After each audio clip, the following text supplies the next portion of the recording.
Baik, para peserta yang berbahagia, narasumber kedua kita telah hadir di tengah-tengah kita pada kesempatan kali ini yang memiliki nama lengkap Mimtahatun Nafida SOS RFA dengan nama populer Mimin Susanto RFA dari institusi Mimin Susanto dan rekan, memiliki riwayat pendidikan sertifikasi financial planner level basic hingga advance dari IARFC Indonesia, juga sertifikasi public speaker dari People Academy, memiliki banyak sekali pengalaman sebagai senior financial planner di Mimin Susanto dan rekan, senior financial planner di Manulife Indonesia, dan sebagai narasumber dari berbagai rubrik dan koran maupun majalah seperti Harian Jawa Pos, Times Indonesia, majalah internal Bank Jatim, Radio El Sinta, Harian Surya, dan sebagainya.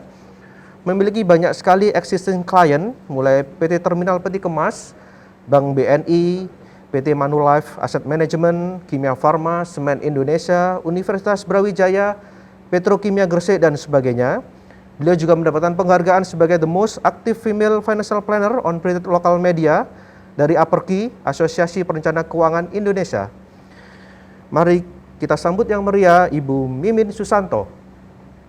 Saya cukup merasa sangat terhormat ya diundang dalam acara kali ini. Terima kasih sebelumnya. Walaupun tadi sudah disampaikan paparan yang cukup menarik dari Dr. Hari, dan saya agak merasa ini juga ya, kayaknya ada saingan saya dari dokter ini. Semoga Dr. Hari tidak melanjutkan sertifikasinya nih ya. Oke, hari ini saya akan membawakan tentang the importance of finance planning in pandemic era. Tadi sudah banyak sekali yang sudah disampaikan Dr. Hari ya. Saya akan melanjutkan lebih detail tentang perencanaan keuangan. Nah, saya biasa sangat suka untuk memulai presentasi saya dengan quote ini ya. Money is a game and the game is simple. Change your way you spend your money and you will win. Jadi kita sebenarnya cukup gampang nih. Ketika kita sudah mulai merubah cara kita membelanjakan uang kita, biasanya kita bisa akan hidup dengan nyaman. Perkenalkan seperti yang diperkenalkan oleh Dr. Birama tadi, saya Mimin Susanto dan saya merupakan seorang financial planner.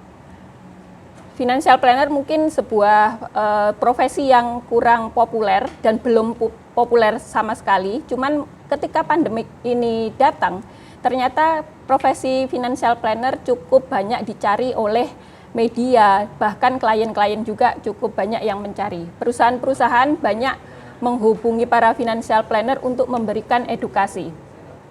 Mungkin kesannya agak terlambat ya, tapi tidak ada salahnya, walaupun mungkin ini adalah sebuah pelajaran yang cukup penting bagi kita bahwa apapun yang kita rencanakan dan kita inginkan ternyata bisa saja terdistrak oleh kondisi-kondisi yang tidak kita prediksi sebelumnya, seperti pandemik saat ini. Nah, financial planner itu sebenarnya adalah seorang yang membantu klien merencanakan keuangannya, baik dalam bentuk lisan maupun tulisan, di mana apabila rencana tersebut dijalankan, maka orang yang menjalankannya bisa mencapai tujuan keuangan yang sudah ditentukan itu. Jadi saya yakin semua orang memiliki mimpi yang ingin direalisasikan. Dan kami sebagai financial planner akan membantu para klien itu untuk merealisasikan rencana-rencana keuangan itu, mimpi-mimpi mereka agar menjadi sebuah kenyataan. Nah, untuk disclosure-nya sama ya, saya tidak ada konflik kepentingan dalam presentasi ini. Tidak ada kepentingan finansial, afiliasi maupun marketing produk komersial atau organisasi yang saya bicarakan dalam presentasi ini. Mungkin saya menyebut beberapa produk tapi tidak produk secara khusus kayak gitu. Dan saya setuju dengan PSBB dan pembatasan sosial. Dan ini tetap saya buat untuk tetap menggerakkan ekonomi dan tetap mempertahankan koridor keselamatan dan keamanan. Prioritas utama tetap keselamatan dan keamanan. Oke, nah ini ini berita dari CNBC Indonesia kemarin. Jadi pasti kita juga pernah istilahnya beberapa waktu terakhir ini mendengar tentang resesi, karena sudah ada beberapa negara yang menyatakan diri telah mengalami resesi. Mungkin Indonesia cepat atau lambat akan menuju ke sana, tapi semoga saja tidak sampai ya. Tapi ada hal-hal wajib yang harus kita lakukan ketika resesi itu datang. Nah, kita harus top up dana darurat. Apa itu dana darurat? Nanti kita bahas selanjutnya. Kemudian kita harus memotong pengeluaran bulanan yang tidak penting. Kemudian memiliki asuransi yang memadai. Terus berinvestasi, meningkatkan penghasilan, bayar hutang bayar hutang yang berbunga tinggi atau hutang yang konsumtif. Nah, ini dari CNBC Indonesia. Nah, ini fakta yang ada di masyarakat. Ternyata 70% masyarakat tidak mempunyai rencana keuangan jangka panjang. Dan ini adalah berita tahun 2002 dan masih berlanjut sampai sekarang. Nah, perencana keuangan, profesi perencana keuangan itu sudah ada di Indonesia sebenarnya di sekitar tahun 2002 ini. Cuman sampai sekarang pergerakannya mungkin tidak terlalu terlalu bagus. Artinya pengenalan profesi ini tidak terlalu banyak dikenal oleh masyarakat. Jasanya juga tidak terlalu banyak dipakai oleh masyarakat. Selama ini hanya mungkin sekedar sebagai pelengkap atau narasumber aja di berbagai media massa atau di beberapa perusahaan. Hanya sekian persen saja yang mau melakukan secara serius merencanakan kehidupannya ke depan.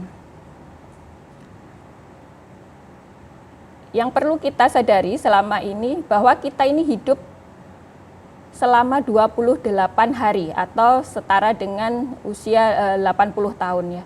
Nah, 80 tahun ini kalau kita bagi menjadi 4 fase, itu fase usia 0 sampai 20 tahun, kemudian fase selanjutnya adalah 20 sampai 40 tahun, 40 sampai 60 tahun, dan fase yang terakhir yaitu 60 sampai 80 tahun. Di mana fase yang pertama itu fase yang sangat indah bagi kita semua dan anak-anak kita mungkin ya. Ini adalah untuk bermain, belajar, bersenang-senang, dan lain-lain. Nah, di fase yang kedua, itu kita sudah mulai untuk melakukan pekerjaan pertama. Kalau mungkin dokter masih kuliah juga ya, masih melanjutkan spesialisasi dan lain-lainnya. Menikah, memiliki anak, memiliki rumah, mobil pertama, dan lainnya. Dan di fase yang ketiga, kita sudah mulai membantu anak melewati fase kehidupan pertama dan keduanya. Kemudian membangun aset, investasi, dan mungkin adalah puncak karir dari kita. Nah, di fase yang terakhir itu adalah fase saat kita seharusnya sudah pensiun, di mana usia pensiun ini waktunya kita untuk menikmati hidup dengan nyaman, bersama keluarga, dan mungkin momong anak cucu gitu, dan berlibur dan lain-lainnya. Nah, di fase yang pertama dan keempat itu adalah fase di mana kita tidak produktif, tapi kita membutuhkan banyak pengeluaran juga, sehingga kita harus memikirkan gimana cara kita untuk membiayai di fase terakhir kita ini. Hal yang perlu kita sadari juga yang kedua yaitu tentang bahwa kita pasti memiliki tujuan-tujuan keuangan atau kita memiliki impian. Di mana impian-impian ini misalnya kita ingin memiliki dana pendidikan untuk anak-anak kita, atau mungkin dana pendidikan untuk kita sendiri, kemudian pensiun, liburan, modal usaha, dan lain sebagainya. Dan impian orang pasti akan berbagai macam, dan boleh kita list dalam satu waktu ya. Nah, sebelum kita mencapai impian itu, kita harus tahu posisi kita saat ini ada di mana. Karena di perjalanan untuk mencapai impian itu kita akan memakai kendaraan atau instrumen investasi. Dalam hal ini kita bisa memilih berbagai macam instrumen investasi, misalnya kita bisa di saham, reksadana, properti, obligasi, logam mulia, dan lain sebagainya. Dan ini nanti kita bisa bahas di selanjutnya. Nah, dan yang harus kita sadari, selama perjalanan dari posisi saat ini sampai ke kita menuju mencapai impian kita, itu banyak sekali resiko yang mungkin ada atau menghampiri kita. Misalnya sakit, catat tetap total, meninggal dunia, kecelakaan, dan lain sebagainya. Atau mungkin kehilangan penghasilan. Nah, oleh sebab itu perlu sekali kita melakukan financial check up untuk mengetahui kondisi keuangan kita. Sama seperti profesi dokter ya, kalau ingin ketika ada pasien yang datang pasti harus melakukan check up dulu agar bisa memberikan diagnosa yang tepat kayak gitu ya. Nah, sama kita juga seperti itu, kita juga melakukan financial check up, cash flow bagaimana, aset-asetnya bagaimana, hutang kita bagaimana, dan kita manajemen risiko kita apakah sudah cukup atau tidak. Jadi kita harus merencanakan untuk hal yang paling baik, tapi kita juga harus siap hal-hal yang mungkin terjadi di kemudian hari yang mungkin buruk gitu. Nah, ini adalah financial planning proses. Dimulai dari menentukan tujuan keuangan, kemudian mapping financial situation, jadi kita harus tahu kondisi keuangan kita bagaimana. Kemudian kita menganalisa, jadi analisa ini dilakukan oleh perencana keuangan, atau bisa juga dilakukan sendiri kalau kita belajar perencanaan keuangan. Kemudian kita akan create dan mengimplementasikan solusinya. Kemudian kita lakukan monitoring dan review atas yang sudah kita lakukan itu, rencana-rencana yang sudah kita lakukan itu. Apakah sudah sesuai atau enggak, disesuaikan dengan kondisi yang berjalan saat ini. Kayak gitu misalnya kondisi pandemi ini, kondisi keuangannya ternyata terganggu, apa yang harus dilakukan. Nah, tujuan-tujuan keuangan tadi sudah disebutkan di muka, misalnya dana liburan, dana pendidikan, dan dana pensiun, dana darurat, dan lain sebagainya. A goal without a plan is just a wish. Jadi kalau tanpa kita merencanakan, pasti kita hanya berharap aja, dan impian tinggal impian, belum tentu menjadi sebuah kenyataan. Jadi untuk menentukan impian untuk menjadi sebuah tujuan keuangan, kita harus merumuskan tujuan keuangannya itu apa. Kalau misalnya ingin menciptakan dana pendidikan di level apa, di mana, besarnya berapa, kayak gitu. Nah, kemudian jangka waktunya kapan, berapa tahun ke depan. Terus kemudian besar biayanya yang dibutuhkan saat ini berapa. Sehingga nanti kita bisa melihat future value berapa. Jadi impian kita tahu jangka waktunya berapa tahun, kemudian nilai saat ini berapa, kemudian kita hitung berdasarkan inflasinya berapa, jadi nanti kita akan tahu nilai masa depannya berapa. Kemudian dari situ kita bisa memilih instrumen investasi yang cocok, sehingga kita bisa merealisasikannya di mana.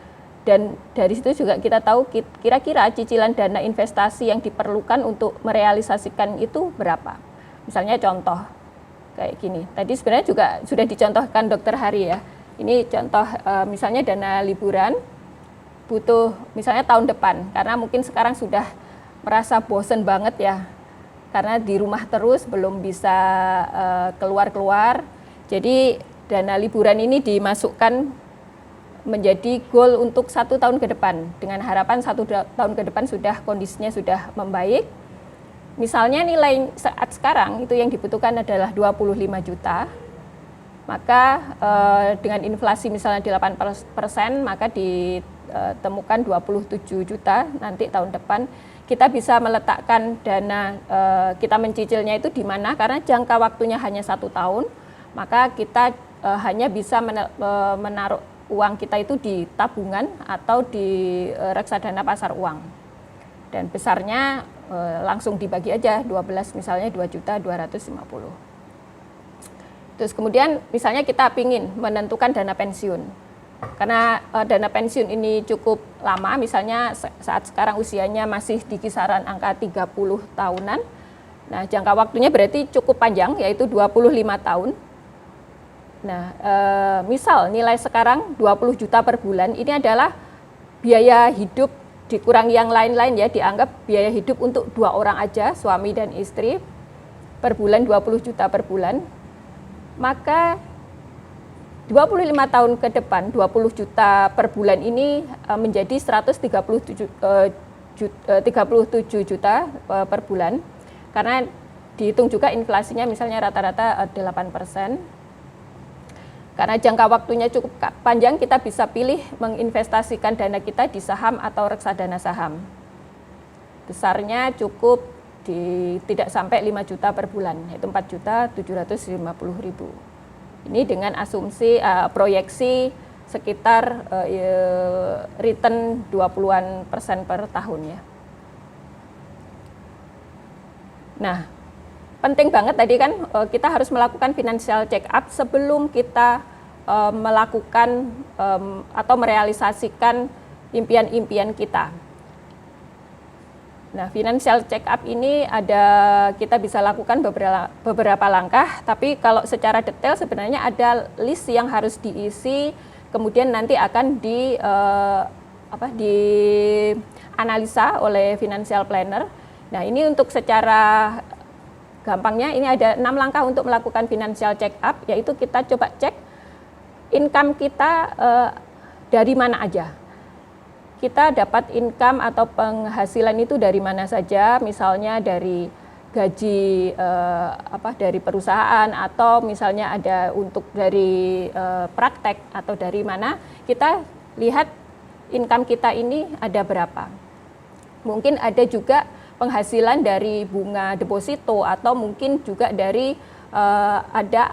aset produktif yang kita miliki, misalnya kita punya kos-kosan, atau misalnya kita menyewakan mobil dan lain-lain. Itu juga merupakan income yang bisa kita masukkan ke dalam pos income kita ini. Kemudian yang kedua, kita lakukan cek pengeluaran kita. Kalau income mungkin gampang ya, karena hanya 1, 2, 3 sumber yang mungkin kita dapatkan. Tapi untuk cek pengeluaran ini biasanya orang akan berpikir lebih panjang, karena cukup banyak list yang harus diisi, pengeluarannya itu untuk apa aja. Nah, secara ideal sebenarnya kita itu bisa mengkategorikan pengeluaran kita itu menjadi 4 pos, yaitu untuk 10% itu untuk amal dan sosial. Di dalamnya sini kita bisa untuk zakat, infak, sedekah maupun perpuluhan. Kemudian yang 20%, dan ini adalah minimal 20% kita sisihkan untuk tabungan dan investasi. Kemudian 30% maksimal itu untuk cicilan hutang, dan sisanya baru biaya hidup, yaitu 40%. Jadi paling gampang untuk mengingat pola ini adalah 10, 20, 30, 40. Jadi kita akan lebih gampang, dan urut-urutannya tidak bisa dibalik-balik ya. Jadi kita mulainya dari mengeluarkan untuk pay your God, jadi kita harus haknya untuk Tuhan itu berapa, 10% itu. Kemudian untuk pay your future, untuk masa depan kita, yaitu untuk tabungan dan investasi itu 20%. Pay your past, kalau memang kita memiliki hutang, berarti kita harus membayar masa lalu itu dengan batasan maksimal 30%, dan baru untuk hari ini, biaya hidup kita saat ini yaitu sekitar di angka 40. Apakah ini merupakan angka yang saklek atau harus benar-benar ini yang dipegang? Bisa kita agak ditoleransi sedikit di atas atau di bawahnya, boleh. Tapi ini adalah patokan yang harus kita pegang sehingga kita tidak terlalu melenceng jauh dari cash flow ideal ini. Nah, yang selanjutnya yaitu kita harus cek aset. Biasanya kita mengumpulkan aset hanya tanpa misalnya tanpa kita memikirkan ke depannya seperti apa. Paling banyak seperti orang-orang zaman dulu, paling aman adalah kita menginvestasikan atau merupakan aset kita itu dalam bentuk properti. Bahkan saya pernah memiliki seorang klien yang hampir lebih dari 90% asetnya itu berupa properti. Nah, ini mungkin nggak masalah kalau propertinya adalah properti yang produktif. Tapi kalau propertinya tidak produktif, ini akhirnya ketika kita membutuhkan dana yang cukup besar, maka kita akan kesulitan untuk mencairkan properti kita itu.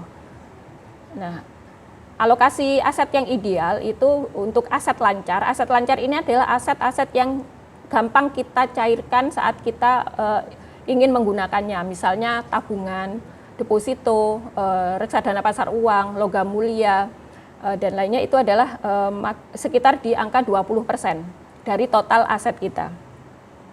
Kemudian aset guna ini adalah misalnya rumah, mobil, dan lain-lain itu sekitar 30-35%, baru kemudian aset investasi itu 45-50%. Gitu. Nah, untuk aset investasi ini bisa berbagai macam pilihannya dan ini biasanya untuk menghasilkan ya, bukan kalau kayak tadi misalnya properti kalau tidak menghasilkan atau menjadi produktif, ini bisa berubah menjadi aset guna kayak gitu. Nah, kemudian selanjutnya kita cek hutang. Hutang itu ada dua macam, yaitu hutang produktif dan hutang konsumtif. Kalau hutang produktif itu masih bisa ditolerin untuk kita memilikinya, misalnya kita memiliki hutang KPR rumah kayak gitu ya, itu bisa. Nah, karena ciri-cirinya ini adalah nilai aset yang dibeli dengan hutang akan naik seiring waktu. Jadi misalnya kayak rumah, walaupun mungkin bunganya cukup tinggi, tapi rata-rata pasti ada di kisaran yang masih masuk akal, itu tapi harga rumah itu akan terus naik kayak gitu. Kemudian nilai aset mungkin tidak naik, bahkan susut atau menurun, tapi bisa memberikan income untuk membayar cicilan pokok dan bunganya. Misalnya mobil yang disewakan, kayak gitu, itu masih bisa disebut untuk masuk ke dalam hutang produktif. Dan selanjutnya barang-barang yang bisa meningkatkan produktivitas kita sehingga bisa menambah penghasilan lebih besar lagi. Misalnya artis kan butuh untuk tampil glamor ya, itu karena dia harus tampil di sebuah pagelaran gitu, maka untuk pakaian yang dia beli walaupun harganya cukup mahal itu masih bisa dikategorikan menjadi aset produktif kayak gitu. Nah, selanjutnya hutang yang konsumtif. Nah, hutang konsumtif ini paling gampang misalnya contoh kartu kredit atau misalnya KTA atau hutang online yang sekarang cukup banyak. Nah, karena ini atau hutang-hutang yang kita ambil karena nilainya menurun dan tidak menghasilkan income. Misalnya kita kalau tadi ada mobil yang kita gunakan untuk transportasi kita menunjang produktivitas kita, tapi ada juga mungkin ada yang kredit mobil tapi hanya untuk dipajang di rumah gitu, hanya untuk istilahnya untuk gaya-gayaan kayak gitu. Nah, ini bisa menjadi masuk ke dalam hutang yang konsumtif. Karena gimana-gimana namanya mobil pasti nilainya akan tetap menurun gitu. Kemudian suku bunganya tinggi sekali dan tidak ada jaminan. Misalnya tadi kayak KTA, kartu kredit atau pinjaman online. Nah, untuk hutang konsumtif harusnya kita mengurangi atau bahkan menghilangkannya sama sekali untuk agar kita bisa menjalankan plan kita dengan baik. Kemudian cek cicilan hutang. Kita masih boleh memiliki hutang tadi, tapi asal satu hutangnya adalah hutang produktif dan cicilannya itu tidak boleh lebih dari 30%. Jadi batasannya adalah 30% dari total income yang kita miliki. Itu masih dalam batasan sehat. Atau boleh juga diberi toleransi sampai di angka 40%. Tapi itu kalau sudah angka 40%, biasanya nanti kualitas hidup kita bisa agak menurun ya. Jadi batasan 30% ini sebenarnya tidak bisa ditawar-tawar karena ini berkaitan dengan kualitas hidup kita nantinya. Nah, kemudian cek juga manajemen risiko yang kita miliki dan keluarga yang kita miliki, karena kita memiliki keluarga yang juga harus tetap dilindungi. Yang pertama yaitu dana darurat. Yang kemudian ada juga untuk asuransi jiwa dan asuransi kesehatan. Nah, dana darurat ini seperti yang biasa kita lihat di gedung-gedung ya. Jadi akan digunakan kalau ada kondisi-kondisi yang di luar rencana kita.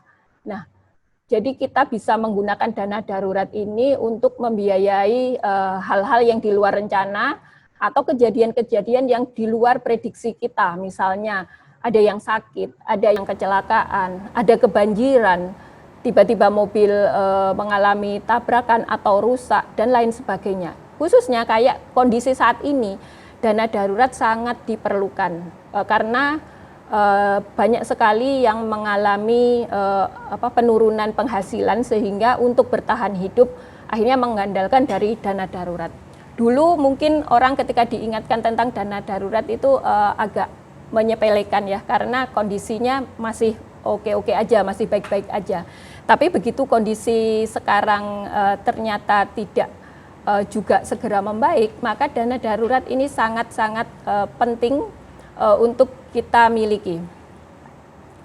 Nah, kita harus memiliki dana darurat ini sekitar di kisaran angka 3 sampai 12 kali pengeluaran bulanan kita. Nah, 3 ini bisa dimiliki untuk yang masih single, masih belum berkeluarga. Tapi kalau sudah berkeluarga, maka kita harus punya sekitar 12 kali pengeluaran. Tapi ada juga tuh yang boleh memiliki lebih dari itu, lebih dari 12 kali pengeluaran. Nah, kemudian kita letakkan dana darurat ini dalam bentuk yang mudah dicairkan. Jadi dia menjadi masuk ke dalam aset yang lancar. Jadi kita taruh di rekening tabungan, tapi terpisah dengan tabungan yang kita gunakan sehari-hari, rekening yang kita gunakan sehari-hari. Jadi ini benar-benar memang dikhususkan untuk dana darurat. Kita juga bisa split ke reksadana pasar uang, karena di sana kita bisa mengharapkan bunga yang di atas rata-rata dan bebas pajak. Kita juga bisa menempatkannya di logam mulia. Karena 3 instrumen ini gampang sekali kita cairkan ketika kondisi darurat datang ke kita. Nah, kemudian keluarga juga harus memiliki asuransi jiwa. Karena asuransi jiwa ini akan mengganti nilai ekonomis pencari nafkah utama apabila mengalami risiko meninggal dunia.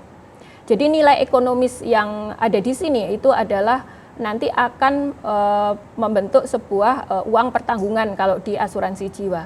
Nah, asumsinya adalah ketika uang pertanggungan ini keluar, ketika tertanggung utama itu meninggal dunia, maka keluarga akan tetap bisa menjalankan kehidupannya dengan santunan dari uang pertanggungan itu.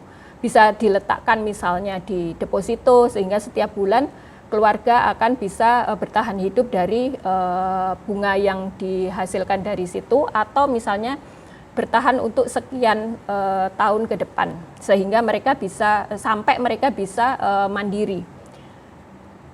Nah, yang tidak kalah penting yaitu asuransi kesehatan, karena dengan kondisi pandemi sekarang ini semuanya serba tidak menentu. Kita bisa saja mengalami sakit yang tidak bisa kita prediksi kira-kira kita akan sampai berapa dana yang harus kita keluarkan untuk membiayai saat kita sakit. Jadi untuk asuransi kesehatan ini kan kita akan mengalihkan risiko biaya yang timbul karena kita sakit itu ke pihak lain. Misalnya kita kalau punya dari perusahaan yang memberi kerja kita, oke. Atau kita bisa juga mengalihkannya ke pemerintah dalam bentuk BPJS, atau misalnya kita kalau tidak puas dengan itu kita bisa membeli dengan perusahaan asuransi swasta. Nah, ini semua kita sesuaikan dengan kenyamanan kita masing-masing, karena ini berkaitan dengan kenyamanan kita, kemudian dengan resiko yang mungkin kita akan alami nanti ke depan, misalnya resiko pekerjaan atau resiko dari keturunan keluarga kita, misalnya kita memang beresiko untuk mengalami penyakit yang misalnya agak serius, maka kita tetap sangat membutuhkan asuransi kesehatan dengan mungkin dengan manfaat yang lebih bagus kayak gitu. Nah, pilihannya cukup banyak. Apakah cukup dengan BPJS misalnya, atau kita hanya cukup dengan manfaat yang terbatas, atau mungkin kita ingin lebih nyaman lagi tanpa memikirkan kira-kira sakit, kalau kita sakit ini di covernya sekian persen atau harus atau yang di cover seluruhnya. Jadi pilihan di pasar itu cukup banyak sekali, itu tergantung budget dan keinginan kita masing-masing sesuai dengan kenyamanan kita. Nah, untuk menjalankan perencanaan keuangan dari pemaparan tadi, jadi kita harus cek dan lunasi hutang konsumtif kita. Kemudian cash flow kita harus positif, jadi dari penghasilan dan pengeluaran itu harus positif. Kemudian bentuk dana darurat. Kalau sekarang misalnya kita masih belum memiliki dana darurat, mulailah untuk segera membentuk dana darurat. Dan kemudian kita harus memiliki proteksi, karena kita tidak tahu risiko-risiko ke depan itu seperti apa yang mungkin akan mempengaruhi kita dan keluarga kita. Kemudian susun tujuan keuangan dan investasi, dan investasikan dana sesuai dengan tujuan dan buatlah portfolio pribadi. Nah, ini sekilas tentang instrumen investasi. Kalau tadi saya menyebutkan ada reksadana, ada saham, ada logam mulia, dan lain-lain, ini saya akan menjelaskan sekitar beberapa instrumen investasi yang sudah saya sebutkan di muka. Ini penting banget karena biasanya saya sering ditanya oleh orang itu, pertanyaannya itu langsung menanyakan investasi apa yang bagus, investasi apa yang memberikan hasil yang tinggi, investasi apa yang aman. Jadi semuanya berangkatnya dari sana. Artinya pertanyaannya langsung apa, ya, mana, di mana, kayak gitu. Nah, padahal seharusnya tadi seperti pemaparan di muka, kita harus tahu dulu tujuan keuangan kita ini apa dan jangka waktunya berapa lama. Jadi sebenarnya instrumen investasi ini memiliki kelebihan masing-masing dan kekurangan masing-masing. Tapi kalau kita sesuaikan dengan tujuan dan jangka waktu yang kita miliki, maka itu akan meminimalkan risiko dan juga akan memberikan hasil yang maksimal. Misalnya contoh, kalau kita berinvestasi, kita butuh jangkanya adalah jangka yang pendek, pilihan kita ada di tabungan bank. Jangka pendek ini sekitar 1-2 tahun ya. Kita di tabungan bank, deposito, atau reksadana pasar uang. Reksadana pasar uang ini merupakan sebuah kumpulan dana yang dikelola oleh sebuah perusahaan manajer investasi, dan kita bisa berinvestasi di sana. Isi reksadana pasar uang itu di dalamnya ada deposito, ada obligasi yang usianya kurang dari 1 tahun, dan surat-surat hutang dan yang lainnya ya. Nah, kelebihannya kita masih tetap akan mendapatkan bunga yang kompetitif kalau dibandingkan dengan deposito, tapi kita juga bebas dari pajak. Jadi masih lumayan, dan nilainya kita bisa memulai dari nilai yang lebih kecil.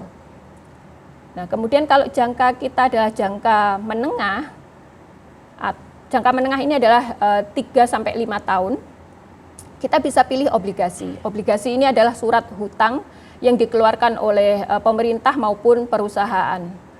Tapi biasanya kalau untuk obligasi kita butuh nominal yang cukup tinggi.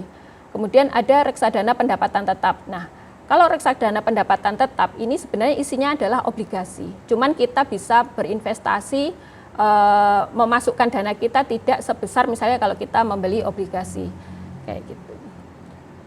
Nah, atau logam mulia. Logam mulia ini kita bisa kategorikan menjadi yang menengah, bahkan untuk jangka panjang juga. Jadi pilihannya bisa di sana. Nah, kalau yang jangkanya panjang, kita bisa memilih di saham, Kemudian bisa juga di reksadana campuran. Jadi ini campuran antara saham dan obligasi. Kemudian reksadana saham dan lainnya. Nah, ini ada untuk kuadran kekayaan ini sebenarnya seperti ini ya. Ketika kita menghasilkan uang kita, entah itu dari sebagai karyawan, profesional, business owner maupun investor, maka kita bisa melindungi uang kita itu dengan menginvestasikan dana kita atau menempatkan uang kita itu di deposito, reksadana pasar uang maupun logam mulia. Tapi kalau kita ingin mengembangkan uang kita itu lebih besar menjadi sebuah kekayaan, maka kita bisa menempatkannya di reksadana saham atau saham properti yang produktif, dan kita juga bisa misalnya mengakuisisi sebuah bisnis kayak gitu. Mungkin saya akan menjawab beberapa kasus yang tadi yang disebutkan oleh Dr. Hari. Yang pertama tentang cicilan yang terlanjur besar ya. Jadi cicilan yang terlanjur melebihi dari kemampuan. Jadi sebenarnya tadi cicilan hutang itu kan idealnya adalah 30% dari dari income yang kita miliki. Namun apabila sudah terlanjur, maka bisa kita melakukan yang pertama, yaitu kita cek aset lancar yang kita miliki. Jadi aset lancar yang kita miliki kita gunakan untuk menutup hutang kita atau minimal mengurangi pokok dari hutang kita, sehingga nanti cicilan hutangnya akan menjadi lebih kecil dan sehingga kita bisa menyesuaikan dengan kemampuan kita. Atau kita juga bisa pergi ke pemberi hutang kita itu dan kita melakukan restrukturisasi hutang kita. Mungkin ini kalau seperti ini konsekuensinya jangka waktu hutang kita akan menjadi lebih panjang karena akan disesuaikan dengan cicilan yang mungkin bisa kita lakukan sesuai dengan kemampuan kita saat ini. Kemudian case yang kedua, kalau penghasilannya menurun misalnya sampai 80%, karena tadi ternyata 90% peserta itu mengalami penurunan penghasilan ya, walaupun persentasenya berbeda-beda.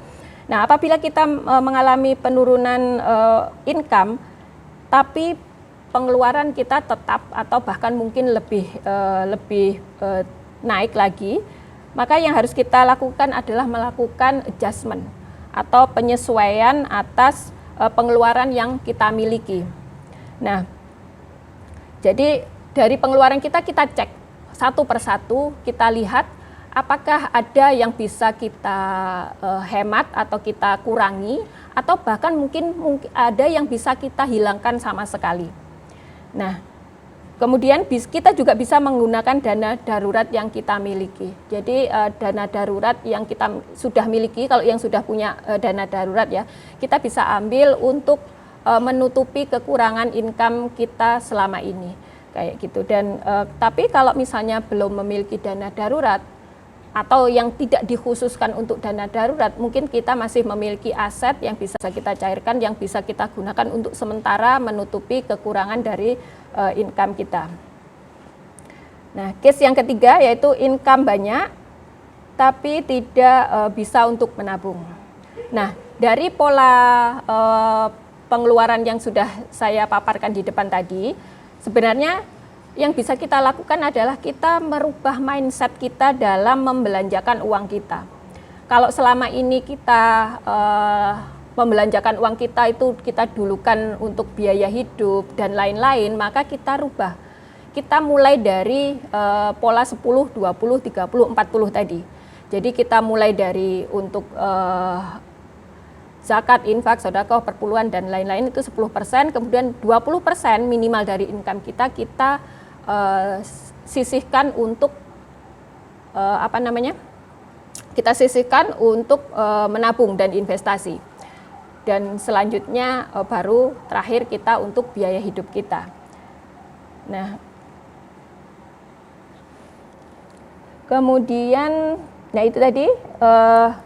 Jadi tetap berarti kita harus menabung lebih dulu. Kita tetap mengeluarkan tabungan lebih dulu, istilah dana kita untuk kita tempatkan di tabungan, baru kemudian kita melakukan untuk kita gunakan untuk konsumsi kita. Jangan dibalik, karena kalau dibalik biasanya memang tidak pernah ada sisa dari income yang kita miliki.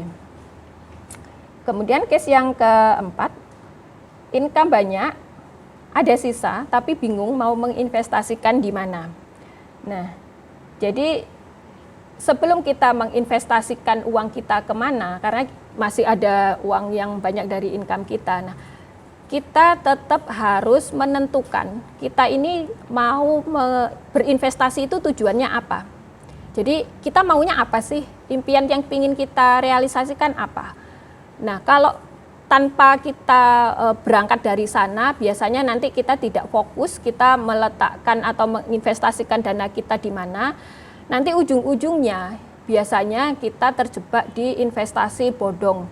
Banyak sekali kasus yang seperti ini. Makanya yang pertama yang kita lakukan yaitu tentukan dulu tujuan keuangan kita itu apa. Jangka waktunya berapa lama, besarnya berapa. Nah, dari sana kita baru tahu kita harus menempatkannya di mana. Karena jangka waktu itu kan akan berpengaruh dengan tempat yang kita pilih nantinya.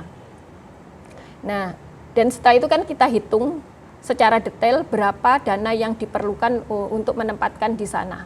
Misalnya karena pilihannya tadi jangkanya panjang, pilihannya ada di instrumen saham atau reksadana saham, jadi dana yang kita perlukan itu jadinya lebih kecil karena returnnya di sana cukup besar. Memang return dengan risiko itu berbanding lurus ya, tapi karena jangka waktu yang kita miliki cukup panjang, ini bisa diminimalisir. Kayak gitu.